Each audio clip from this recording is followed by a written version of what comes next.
Hello everyone, welcome back to Study with Vaishnavi Jha.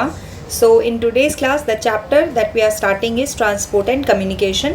This is 7th chapter of Geography class 12. So let's start with the chapter.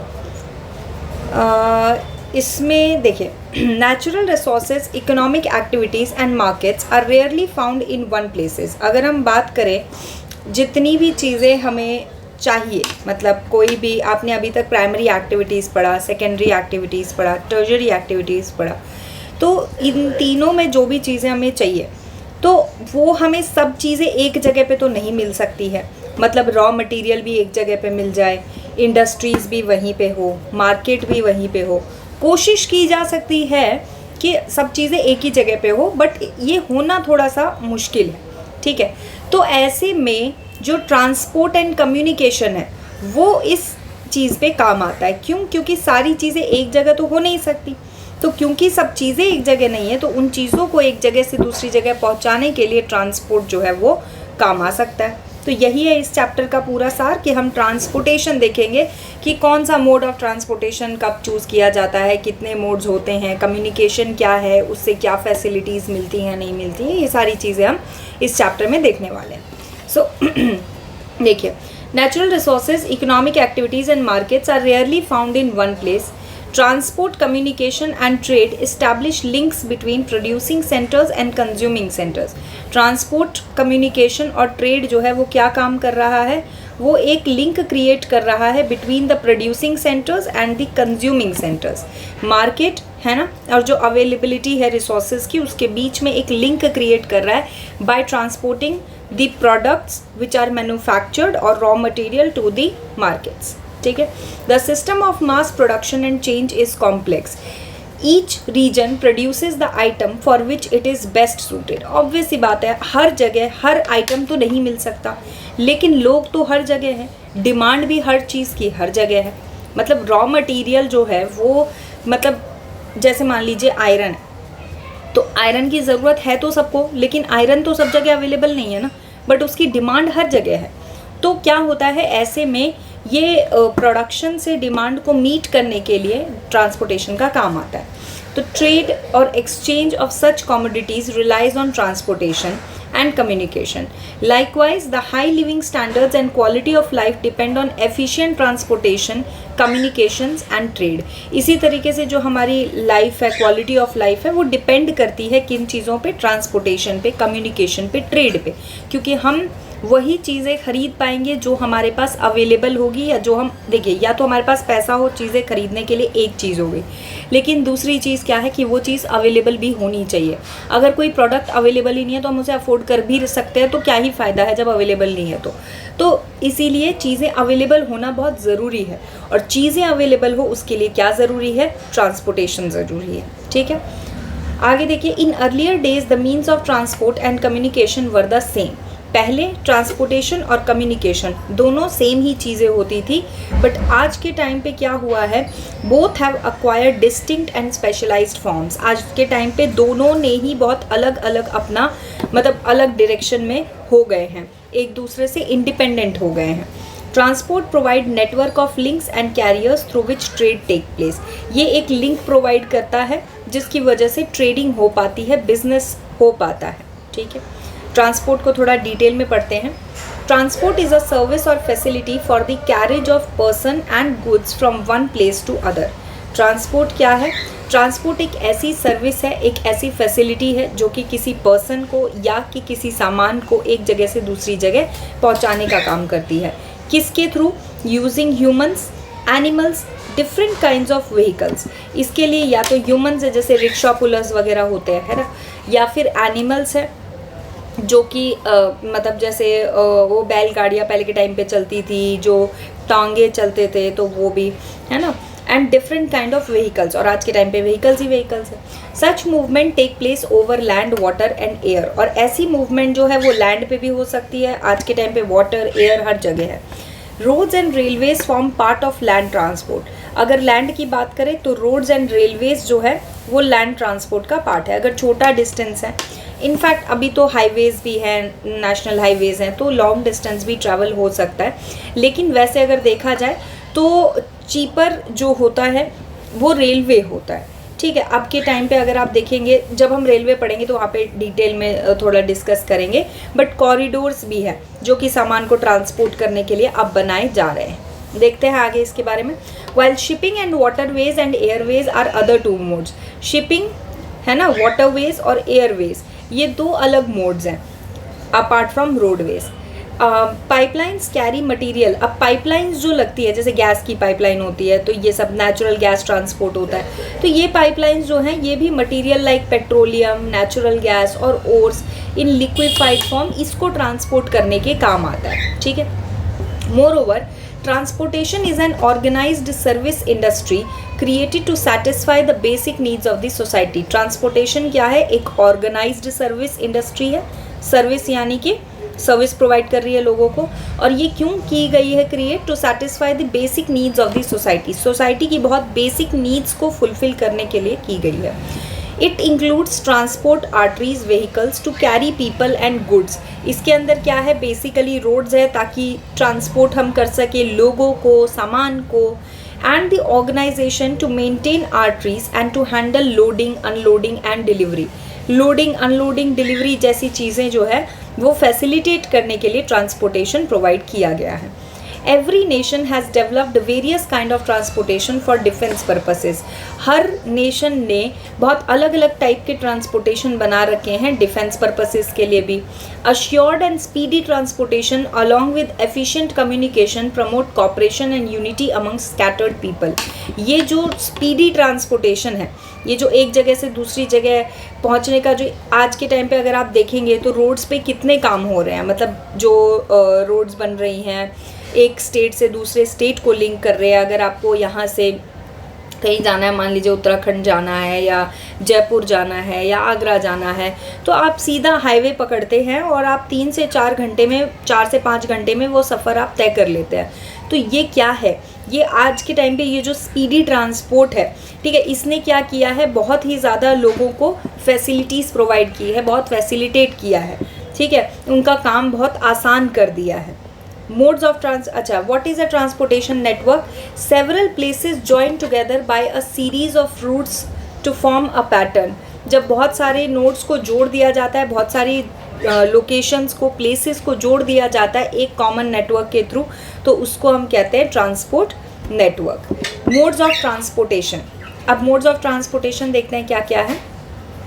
Principal modes of world transportation as already mentioned are land, water, air and pipelines. ठीक है, जब भी हम 7th या 8th में होते थे तो हमें पता होता था, तो तभी हमें पता होता था कि 4 तरीके के ट्रांसपोर्टेशन होते हैं। तो लेट्स सी।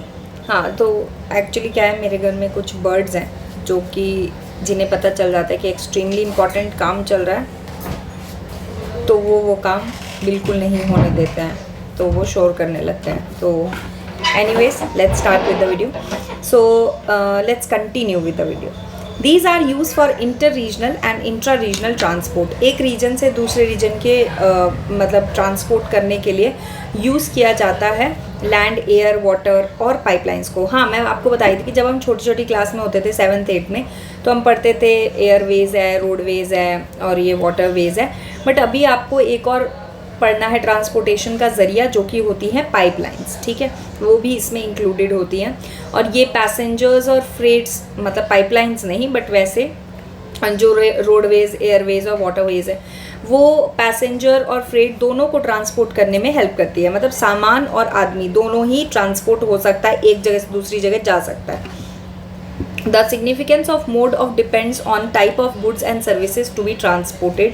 अब देखिए किन चीज़ों पे ये डिपेंड करता है कि कौन सा मोड ऑफ ट्रांसपोर्ट हमें सेलेक्ट करना चाहिए। ठीक है, किस तरीके का मोड ऑफ ट्रांसपोर्ट चूज़ करें, ये किन चीज़ों पे डिपेंड करता है वो देखिए।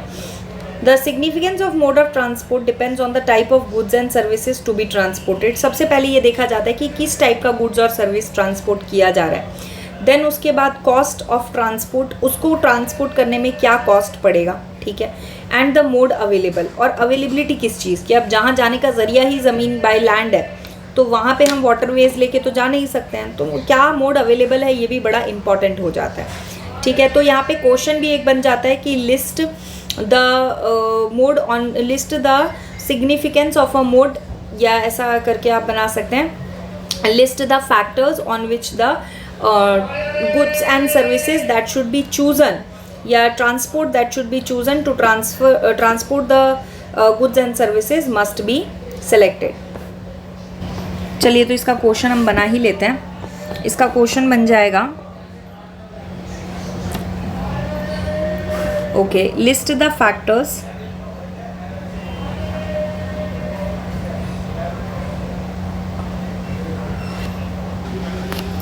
on which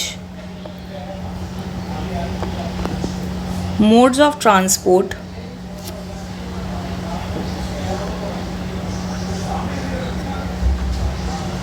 to transport goods and services या for goods and services must be chosen.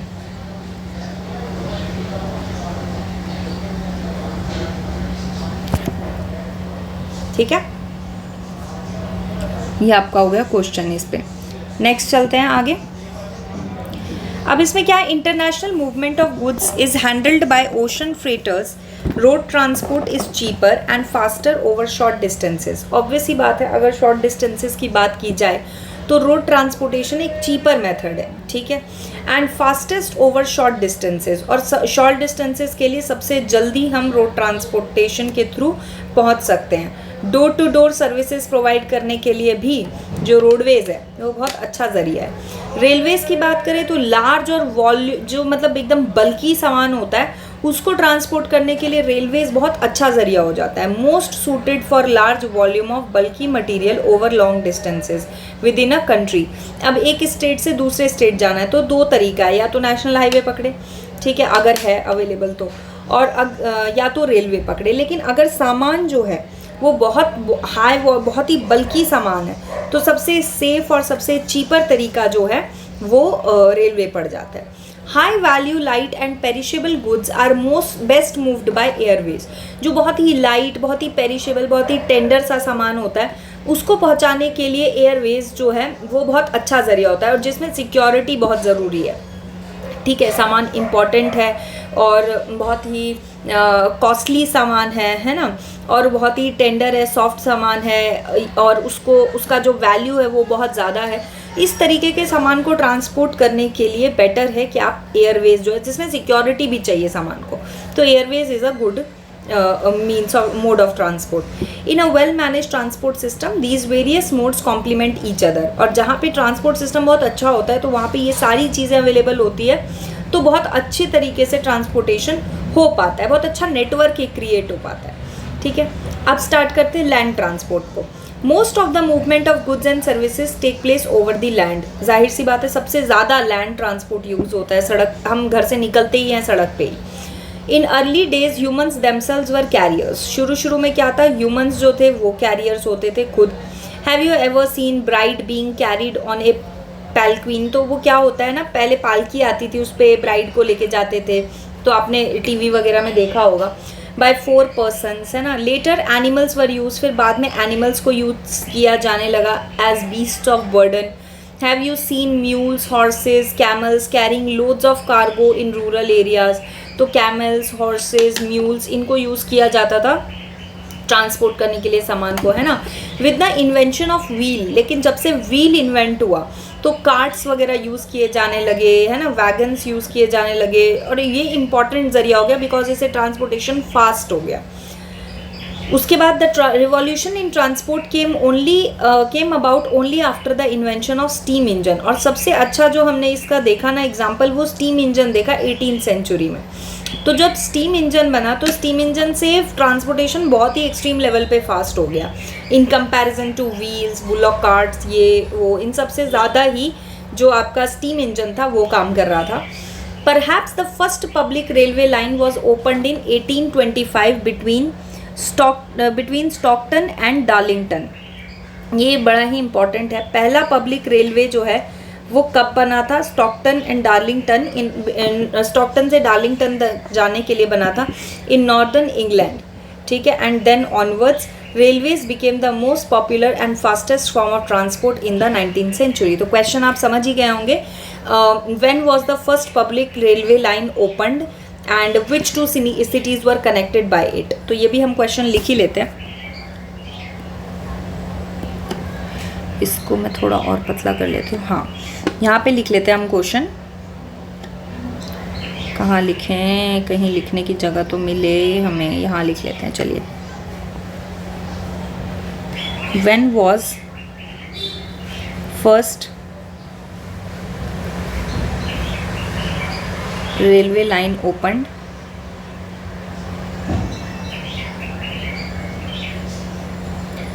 और क्या, और तो क्या क्वेश्चन बोल रही थी मैं, हाँ, and it which two cities are connected by it, which two cities are connected by it. देखिए राइटिंग माइंड मत कीजिएगा, एक्चुअली क्या है कि टैब जो है वो ऐसे रखा हुआ है तो मुझे ऐसे लिखना पड़ रहा है, तो थोड़ा डिफ़िकल्टी होती है। Which two cities are connected by it, ये मेरा क्वेश्चन है। ठीक, चलिए आगे चलते हैं हम। Railways became the most popular, उसके बाद से फिर रेलवे जो है बहुत ही पॉपुलर, बहुत ही फास्टेस्ट मीन्स हो गया ट्रांसपोर्टेशन का। It opened up the continental interiors for commercial grains, farming, mining and manufacturing in USA.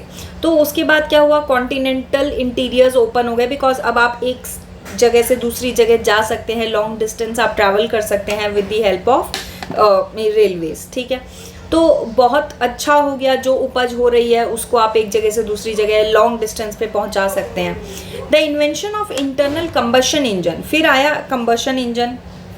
ठीक है, उसने रोड ट्रांसपोर्टेशन को और भी ज़्यादा बढ़िया बना दिया, रोड को in terms of road quality and vehicles. अब मोटर कंबशन क्या होता है, जब फ्यूल जलता है, ठीक है, ऑक्सीजन के साथ रिएक्शन होता है, बर्न होती है कोई चीज़, तो अब वहाँ पे फ्यूल बर्न होके उससे एनर्जी प्रोड्यूस होने लगी, उससे चीज़ें चलने लगी, जैसे मोटर कार्स वगैरह हो गई, ट्रक्स हो गए। तो अब क्या हुआ, ये नया ही डेवलपमेंट हो गया लैंड ट्रांसपोर्टेशन के लिए। और फिर उसके बाद जो है ट्रांसपोर्टेशन कहीं ना कहीं और इजी और अफोर्डेबल और अच्छा होते जा रहा था। तो ये एक आप देखिए इवोल्यूशन होते जा रहा है ट्रांसपोर्टेशन का। पहले ह्यूमंस कैरियर थे, ह्यूमंस ने फिर एनिमल्स को कैरियर बनाया, एनिमल्स फिर कार्ट्स को पुल करते थे, व्हील्स लग गए, फिर उसके बाद व्हील्स लगे तो फिर इंजन, स्टीम इंजन आया। स्टीम इंजन में वो आपने देखिए ना गदर, वो कोयला डालता है और फिर उससे ट्रेन चलती है, तो वो इंजन हो गए। उसके बाद फिर कंबशन इंजन हो गए, जैसे कि हमारी मोटर कार्स वगैरह चलते हैं। तो ये मतलब धीरे धीरे इवोल्यूशन होता चला गया।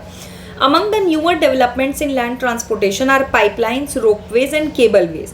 अगर न्यू डेवलपमेंट की बात करें लैंड ट्रांसपोर्टेशन में, तो पाइपलाइंस, रोपवेज और केबलवेज आज के टाइम पे बहुत ही अच्छा ट्रांसपोर्टेशन है। जैसे केबलवेज में आप देखिए जो इंटरनेट वगैरह हम यूज़ करते हैं, तो वो कैसे ट्रांसपोर्ट होता है, वो जो हमारे पास जो डेटा पैक्स आते हैं, हमारा जो इंटरनेट चलता है, तो वो ट्रांसपोर्टेशन किसके थ्रू हो रहा है, केबल के थ्रू हो रहा है ना। उसके बाद liquids like minerals, oil, water, sludge and sewers are transported by pipelines. ये सारी चीज़ें जो है वो किससे चल रही है, पाइपलाइन से ट्रांसपोर्ट हो रही है। ठीक है, the great freight carriers are railways, ocean vessels, barges, boats, motor trucks and pipelines. तो फ्रेट कैरियर, फ्रेट मतलब सामान बेसिकली ट्रांसपोर्ट करने के लिए इन सब चीज़ों का यूज़ किया जाता है।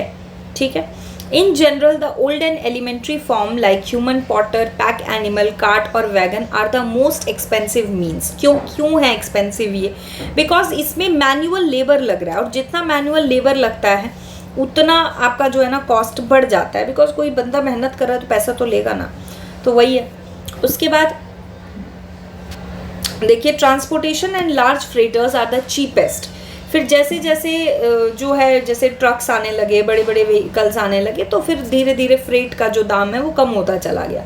They are important in supplementing modern channels and carriers which penetrate the interiors in large countries. ये क्या करते हैं, ये आज के टाइम पे मतलब बड़ी बड़ी कंट्री जो इंटीरियर पार्ट्स भी है ना, वहाँ तक भी पहुँच सकते हैं। इतना ज़्यादा आपके टाइम पे ट्रांसपोर्टेशन बेटर हो चुका है। जो डेंसली पॉपुलेटेड डिस्ट्रिक्ट्स हैं इंडिया और चाइना के, over land transport still takes place by human porters और कार्ट्स ड्रॉन और पुश्ड बाय ह्यूमंस। अभी जो इंटीरियर पार्ट्स है वहाँ पे अभी भी ह्यूमंस के थ्रू ट्रांसपोर्ट होता है सामान। ठीक है, अब आते हैं पैक ऑफ एनिमल्स पे, देख लेते हैं क्या है। Horses are used as draught animal even in the western countries. आपने देखा होगा यार, पुरानी जो मूवीज़ होती है उसमें आपने देखा होगा कि टांगा जो है वो कितना इंपॉर्टेंट होता था, उन लोग के लिए भी बड़ा बड़ा अच्छा सा वो पीछे घर सा बना के रखते थे, आगे घोड़े चला रहे होते थे। तो वेस्टर्न कंट्रीज़ में भी हॉर्सेस जो है उन्हें ड्रॉट एनिमल्स की तरह यूज़ किया जाता था। Dogs and reindeers are used in North America, dogs वगैरह को यूज़ किया जाता था in North America, North Europe and Siberia to draw sledges over snow covered ground, क्योंकि वो स्नो एरिया में रहते तो उनको यूज़ किया जाता था टू पुल, है ना, the carts. Mules are preferred in the mountainous region, खच्चर जो होते हैं उनको यूज़ किया जाता है माउंटेनियस रीजन्स में। कैमल्स जो हैं उनको यूज़ किया जाता है कारवा मूवमेंट इन डेजर्ट्स के लिए, मतलब जब बंजारे जो होते हैं वो एक जगह से दूसरी जगह मूव करते हैं तो उसके लिए पूरा सामान उनके ऊपर लाद कर आगे बढ़ा जाता है। तो इस तरीके से इंडिया में बुलक्स यूज़ किए जाते थे कार्ट्स को पुल करने के लिए, है ना, बैलगाड़ी यूज़ करते थे। अब चलते हैं नेक्स्ट पे, विच इज़ रोड्स।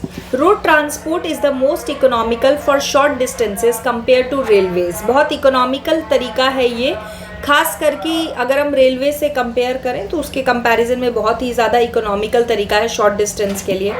फ्रेट एक, अब देखिए रोड ट्रांसपोर्ट की बात करते हैं। Road transport is most economical for short distance, बताया मैंने आपको कि शॉर्ट डिस्टेंस के लिए रोड ट्रांसपोर्ट बहुत अच्छा तरीका होता है। Freight transport by road is gaining importance because it offers door to door service. Freight transport के लिए भी रोड बहुत अच्छा है क्योंकि डोर टू डोर सर्विस हो जाती है ना।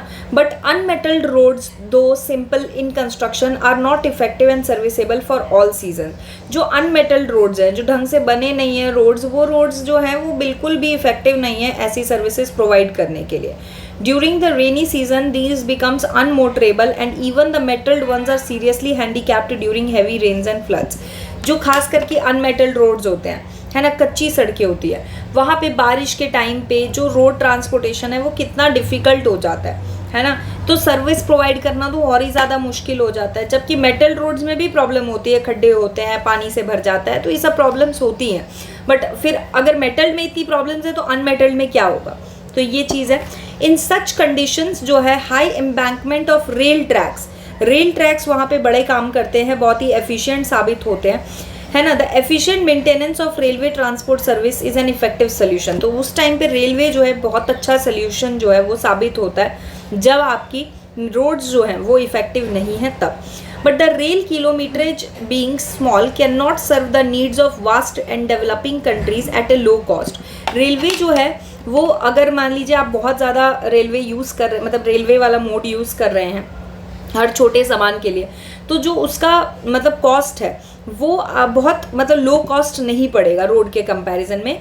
Roads therefore play a vital role in nation's trade and commerce. इसीलिए रोड्स बहुत इंपॉर्टेंट है कि रोड्स किसी भी नेशन के लिए ठीक हो, सही हो, ये बहुत ज़्यादा ज़रूरी है, ठीक है। The quality of roads varies greatly between developed and developing countries. अब जो क्वालिटी है रोड की वो वैरी करती है between developed and developing countries, क्योंकि रोड कंस्ट्रक्शन, मेंटेनेंस, उस पर बहुत एक्सपेंडिचर लगता है, बहुत खर्चा लगता है गवर्नमेंट का। In developed countries, good quality roads are universal and provide long distance link in the form of motorways and autobahns in Germany and interstate highways for speedy movement। आप देखिए इंडिया में भी आज के टाइम पे road पे नितिन गडकरी जी ने इतना अच्छा काम किया कि स्टेट्स कितनी कनेक्टेड हो गई हैं रोड्स नेशनल हाईवेज़ की वजह से। तो वो चीज़ जो इतना अच्छा रोड नेटवर्क बन रहा है ये क्या है। अभी आप देखिए कुछ टाइम पहले मैं पढ़ रही थी तो न्यूज़ में था कि इंडिया जो है वो मतलब अब चाइना को पीछे कर देगा ये नेशनल हाईवे वाले सिस्टम में। इतनी अच्छी मतलब जो ये नेशनल रोड ट्रांसपोर्ट हो रहा है, रोड जो कंस्ट्रक्ट हो रहा है, इसमें इंडिया चाइना को भी पीछे कर देगा। तो आप देखिए कि कितना मतलब इम्प्रूवमेंट इंडिया में भी हुआ है रिगार्डिंग रोड्स। तो यहाँ पे लिखा हुआ है कि डेवलप्ड कंट्रीज़ जो हैं वहाँ पे रोड्स को बहुत इंपॉर्टेंस, बहुत खर्चा किया जाता है रोड्स के ऊपर, क्योंकि रोड्स जो हैं वो स्पीडी मूवमेंट करते हैं और बहुत ज़रूरी है, door to door facilities provide करते हैं, तो बहुत खर्चा किया जाता है। और आज के टाइम पे अगर आप इंडिया देखेंगे तो इंडिया में भी ये सारी चीज़ें हो रही हैं, ठीक। Lorries of increasing size and power to carry heavy loads are common. फिर आप देखेंगे उन हाईवेज़ पे, जैसे हम कहीं जाते हैं तो आप देखते होंगे कि हाईवेज़ पे खास करके रात को आप देखेंगे ट्रक्स जो है, loads and loads of trucks जाते हैं। तो वो ट्रक्स क्या है, वो सामान ही तो कैरी कर रहे हैं ना। उनका एक टाइम पीरियड है कि आप इतने से इतना में लेके चल सकते हैं। तो फिर वो उतने टाइम पीरियड में ट्रक्स निकलती हैं और फिर वो सामान ट्रांसपोर्ट होता है। तो हाईवेज़ की वजह से जो अब देखिए इतनी भारी भारी ट्रक्स है, इतना बड़ा बड़ा सामान, वो सब्ज़ी के आपने बड़े बड़े देखे होंगे, वो पीछे लगे रहते हैं, तो वो लेके वो जा रहे हैं, है ना, कितना 100 200 500 किलो ऐसे करके सामान लेके जा रहे हैं, और उस पर अगर खड्डा हो सड़क पे ये सब हो तो कितना मतलब नुकसान होने के चांसेस कितने बढ़ जाते हैं। तो वो चीज़ जो है ना, वो चीज़ इन हाईवेज़ की वजह से ख़त्म होती है। But unfortunately the world's road system is not well developed. लेकिन अगर वर्ल्ड का देखा जाए तो वर्ल्ड में ओवरऑल जो है रोड सिस्टम इतना डेवलप नहीं है। क्यों, वो देखिए, world's total motorable road length is only about 15 million kilometre. जो टोटल मोटरेबल रोड लेंथ है वो सिर्फ 15 मिलियन किलोमीटर है, of which North America accounts for 33%, जिसका कि 33% तो नॉर्थ अमेरिका के पास ही है। ठीक है, यानी लगभग 5 मिलियन किलोमीटर्स जो है वो नॉर्थ अमेरिका के ही पास है। Highest road density and highest number of vehicles are registered in this continent compare to Western Europe. तो रोड डेंसिटी की अगर बात की जाए तो हाईएस्ट नंबर ऑफ व्हीकल्स जो हैं वो इसी रोड पे आपको दिखाई देते हैं। ठीक है, सबसे ज़्यादा रजिस्टर्ड जो हैं रोड्स वो इसी रोड पे है। अब ट्रैफिक फ्लोज की अगर बात करें, traffic on roads has increase dramatically in recent years. हमें पता ही है, ठीक है, चाहे दिल्ली हो, चाहे बेंगलोर हो, चाहे मुंबई हो, ट्रैफिक हर जगह है। When the road network cannot cope with the demands of traffic, congestion occurs। जब रोड नेटवर्क जो है वो ट्रैफिक को मीट नहीं कर पाता है तो कंजेशन होता है, यानी कि गाड़ियाँ रुकती है, भीड़ मचती है, ये सब चीज़ें होती है। City roads suffer from chronic traffic congestion. तो सिटी रोड्स में ये सबसे ज़्यादा देखने को मिलता है। Peaks and troughs of traffic flow can be seen on roads at a particular time of day. मतलब आपने जैसे मान लीजिए हम सुबह सुबह निकले, अगर मैं आपको बताती हूँ, जैसे आप 6 बजे निकलिए, जैसे मैं दिल्ली का बता रही हूँ आपको, 6 बजे आप निकलिए, 5-6 बजे, तो आपको अच्छी स्मूथ रनिंग रोड दिखेगी। 6 बजे 6 साढ़े 6 7 बजे तक आपको स्मूथ रनिंग रोड दिखेगी।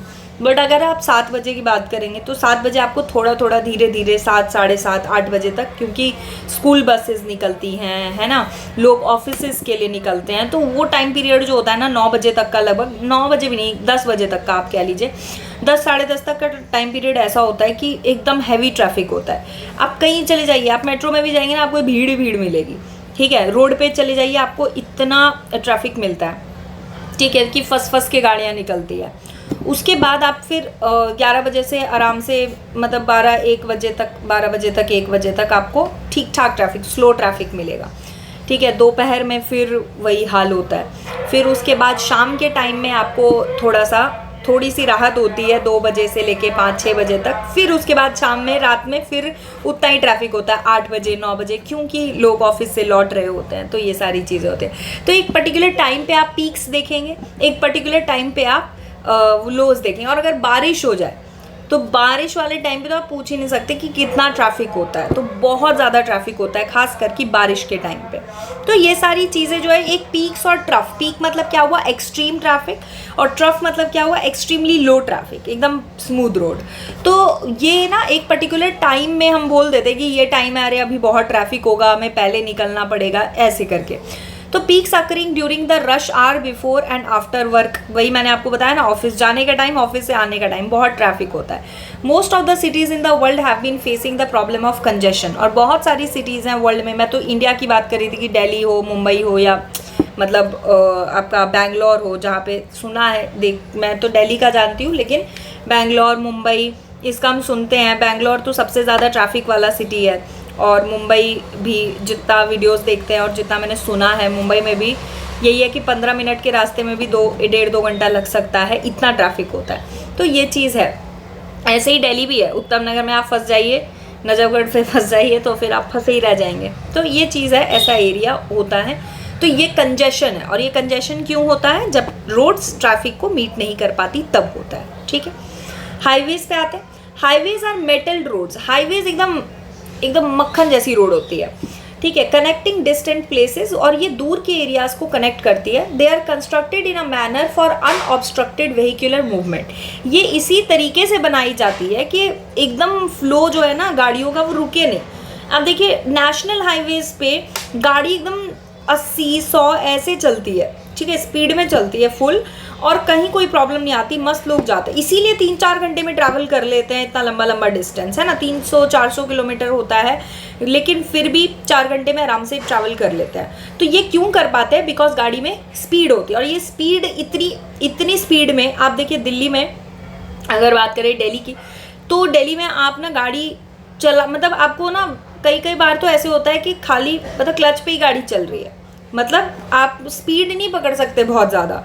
कोई तो मैं देख रही थी, कोई कॉमेडी का वो देख रही थी, स्टैंड अप कॉमेडी देख रही थी बस्सी का, तो उसमें भी वो भी यही बोल रहे थे कि दिल्ली में तो इतना मतलब है कि सब गाड़ी हम मिला के भी 100 की स्पीड में नहीं जा सकती, इतना ट्रैफिक होता है। तो ऐसे में जो हाईवेज़ है वहाँ पे गाड़ियाँ फुल स्पीड में चलती है। क्यों चलती है? बिकॉज वो रोड्स बहुत ही मेटल्ड, बहुत ही वेल कंस्ट्रक्टेड रोड्स होती है। वहाँ पे ये चीज़ नहीं है कि कहीं खड्डा हो जाएगा, कहीं कुछ, वो चीज़ अफोर्ड ही नहीं कर सकते, बिकॉज वो एक खड्डा जो है वो किस गाड़ी इतनी स्पीड में आ रही है और उस पे अगर लगा तो क्या होगा नहीं होगा, तो वो चीज़ जो है उसका कॉन्सिक्वेंस बहुत हार्श हो सकता है। तो इसीलिए highways properly well constructed road होती है। They are constructed in a manner for unobstructed vehicular movement, ताकि व्हीकल बिना किसी ऑब्स्ट्रक्शन के, बिना किसी दिक्कत के आराम से चल सके। As such these are 80 metre wide with separate traffic lanes, bridges, flyovers and dual carriage ways to facilitate uninterrupted traffic flow. इतनी चौड़ी सड़कें होती है, तो वही बता रहे 80 मीटर वाइड, इतनी चौड़ी सड़कें होती है कि एक बार में 3-3, 4-4 गाड़ियाँ जो है ना वो एक साथ निकल सकती है, इंक्लूडिंग ट्रक, बस, जो भी है। तो ये चीज़ है। In developed countries every city and port town is linked through highways. तो डेवलप कंट्रीज की बात करें तो हर सिटी, हर पोर्ट टाउन जो है वो हाईवे से ही कनेक्टेड है। जैसे अभी हमारी कंट्री की अगर आप बात करें तो हर सिटी नहीं कनेक्टेड है, ये बेसिकली 2 स्टेट्स को कनेक्ट करने का अभी एक जरिया है। बट अगर डेवलप कंट्रीज की बात करें तो वहाँ सब जगह ऐसी ही सड़कें हैं, ठीक है। In North America highway density is high. North America में रोडवेज भी हाई है और हाईवे डेंसिटी भी हाई है, about 0.65 kilometre per square kilometre, ठीक है। क्या दिया हुआ है कि मतलब इतना किलोमीटर जो है 0.65 किलोमीटर जो है वो मतलब हाईवे जैसी ही सड़कें हैं हर 1 किलोमीटर में। Every place is with in 20 kilometre distance from a highway. तो हर जगह जो है वो हाईवे से 20 किलोमीटर के अंदर के रेंज में है, मतलब आप अपने यहाँ से अगर चले तो 20 किलोमीटर से पहले आपको हाईवे मिल जाएगा, which is a good thing. Cities located on the Pacific coast are well connected with those of Atlantic coast। अब देखिए वेस्ट की जो सिटीज़ हैं वो ईस्ट की सिटीज़ से बहुत आराम से कनेक्टेड है। Likewise the cities of Canada in the north are linked with those Mexico in the south। देखिए कहीं भी जाना जो है वो कितना ईजी हो गया है। The Trans-Canadian Highway links Vancouver in British Columbia to St. John City in Newfoundland and the Alaskan Highway links Edmonton to Anchorage, Alaska. तो आप देखिए यहाँ पे क्या है, ये सारी जगह जो है ये सारी ही जगह कनेक्टेड है with the help of A highway के थ्रू कनेक्टेड है। और इसमें मुझे लगता है थोड़ा बहुत अगर पूछ सकते हैं तो MCQ लेके पूछ सकते हैं कि ये एरिया कौन सा किससे कनेक्टेड है करके, या कौन सी एरियाज नॉर्थ अमेरिका में हाईवे से कनेक्टेड हैं, ऐसा। The Pan America Highway, a large portion of which has been constructed, will connect the countries of South America, Central America and USA, Canada। तो पैन अमेरिका हाईवे जो है, यानी कि pan America highway, pan मतलब होता है all over, तो अगर पैन अमेरिका यानी पूरे अमेरिका हाईवे की अगर बात की जाए तो बहुत सारे एरियाज़ जो हैं वो अब कनेक्ट कर दिए गए हैं, ठीक है। चाहे वो north America, south America, central America जो भी हो, सबको कनेक्ट कर दिया गया है और किया जा रहा है, ठीक है। The trans-continental Stuart highway connects Darwin. अब ये ट्रांस-कॉन्टिनेंटल स्टुअर्ट हाईवे जो है वो किसको कनेक्ट कर रहा है?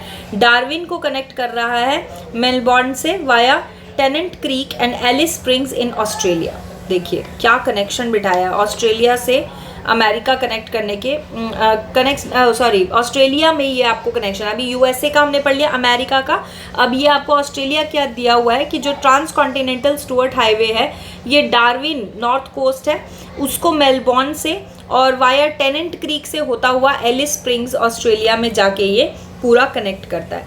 तो हर कंट्री का देखिए आप, हर कंट्री का जो हाईवे नेटवर्क है वो एक सिटी को दूसरे सिटी से, यानी नॉर्थ साइड को साउथ से, ईस्ट से, वेस्ट से, सबसे कनेक्ट कर रहा है। यूरोप की अगर बात करें तो Europe has a large number of vehicles and well developed highway network. Europe में भी है, ठीक है। But highways face a lot of competition from railways and waterways, बहुत कॉम्पिटिशन भी है। क्यों? In Russia a dense highway network is developed in the industrialized region west of Urals with Moscow as the hub। ठीक है, सबसे ज़्यादा जो industrial region है वो कहाँ है? वेस्ट ऑफ यूराल में है, जो कि मॉस्को में है, एज अ हब बना हुआ है वो। The important Moscow Vladivostok highway serves the, ये सबसे इम्पॉर्टेंट हाईवे है रशिया का, मॉस्को व्लादिवोस्टॉक हाईवे। ये सबसे इम्पॉर्टेंट रीजन है to the east, serves the region to the east. ये क्या है? ईस्ट की तरफ जाती है ये highway. Due to the vast geographical area, highways in Russia are not as important as railways. तो क्योंकि रशिया, आप देखिए रशिया बहुत ही ज़्यादा वाइड है एरिया में, बहुत ज़्यादा बड़ा कंट्री है, तो वहाँ पे क्या है, रोडवेज इतनी इंपॉर्टेंट रोल नहीं प्ले करती जितना कि रेलवेज करती है, बिकॉज डिस्टेंस ही बहुत ज़्यादा है और उसके लिए रेलवेज जो है वो ज़्यादा इफेक्टिव है। चाइना की बात करें तो in China highways criss cross the country connecting all major cities such as Tsungtao, Shanghai. Tsungtao जो है वो आपकी वियतनाम बाउंड्री के पास पड़ती है। शंघाई जो है वो सेंट्रल चाइना में आ जाता है, ठीक है। गुआंगजो जो है वो साउथ में और बीजिंग जो है वो नॉर्थ में। इन सब को कनेक्ट करता है आपका चाइना का highway. A new highway links Chengdu with Lhasa in Tibet. तो ये जो है चेंगडू को कनेक्ट करता है किससे? लासा से इन तिब्बत। सॉरी अगर प्रोनाउंसिएशन गलत है तो, क्योंकि भाई दूसरी कंट्री का प्रोनाउंसिएशन है तो थोड़ा गड़बड़ ऑब्वियसली हो ही सकता है। In India there are many highways. अगर इंडिया की बात करें तो बहुत सारी हाईवेज हैं, sorry, linking the major towns and cities, बहुत सारी टाउन्स और सिटीज़ को कनेक्ट करता है। गोल्डन क्वाड्रिलेटरल और super express way is under way to connect the 4 metropolitan cities New Delhi, Mumbai, Chennai and Kolkata. नाम से ही पता चल रहा है गोल्डन क्वाड्रिलेटरल 4 सिटीज़ को ज्वाइन करेगा, और वो 4 सिटीज़ कौन सी होंगी? जो कि 4 मेट्रोपॉलिटन सिटीज़ हैं इंडिया की। In Africa highway joins Algiers. Africa की अगर बात करें तो हाईवे कौन कौन से एरिया को ज्वाइन कर रहा है? Algiers in the north to Conakry in the Guinea. Similarly Cairo is also connected to Cape Town. तो ये एरियाज़ आपको याद ही करने पड़ेंगे, बिकॉज हर कॉन्टिनेंट का आपको दिया हुआ है ना। यूएसए का दिया हुआ है, अमेरिका है ना उसका दिया हुआ है, यूरोप का दिया हुआ है, रशिया का दिया है, चाइना का दिया है, तो आपको अलग अलग कंट्रीज़ का दिया हुआ है। तो मेरे ख्याल से तो ये आपको याद करना पड़ेगा कि इस कंट्री में क्या क्या एरियाज कनेक्ट हो रहे हैं वाया हाईवेज, ठीक है। तो इस पे ना आप क्वेश्चन इस तरीके का बना सकते हैं, दैट लिस्ट दी हाईवेज या list the highways connecting different cities in different countries या इन द फॉलोइंग कंट्रीज़। उसमें फिर आप दे दीजिए नॉर्थ, वही अमेरिका हो गया, फिर चाइना हो गया, रशिया हो गया, ABC करके सारे सबके पॉइंट्स जो है वो इंक्लूड कर लीजिए कि किस जगह पे कौन सा हाईवे इंपॉर्टेंट है और वो किन एरियाज़ को कनेक्ट कर रहा है, ठीक है। तो यही है। बॉर्डर रोड्स की बात कर लेते हैं। Roads led among international boundaries are called border roads. जो इंटरनेशनल बाउंड्रीज की तरफ रोड्स होते हैं उन्हें बॉर्डर रोड्स कहते हैं।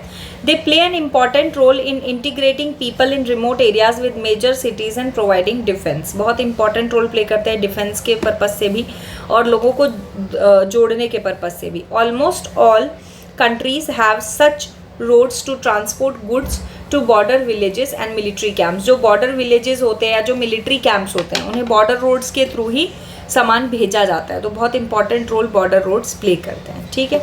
तो क्वेश्चन बन जाएगा यहाँ पे, list the importance of border roads, list the importance of border roads. और ये क्वेश्चन भी हो जाएगा कि list the important highways, list the important highways and the areas connecting by them या connected by them in the following countries, है ना, इन the following countries. तो इसमें आप दे दीजिए USA, India, Russia, China, Africa, देखिए ई, अफ्रीका, यूरोप, है ना। इस तरीके से आप दे देंगे तो अच्छा रहेगा, आपको याद करने में आसानी रहेगी। एंड अब आएगा रेलवेज, जो कि हम कंटिन्यू करेंगे नेक्स्ट वीडियो में। आज के लिए इतना ही। आई होप आप लोगों को समझ में आया होगा। नहीं समझ में आया तो आप लोग कमेंट सेक्शन में डाल सकते हैं, पूछ सकते हैं जो भी। और या till then take care, bye bye.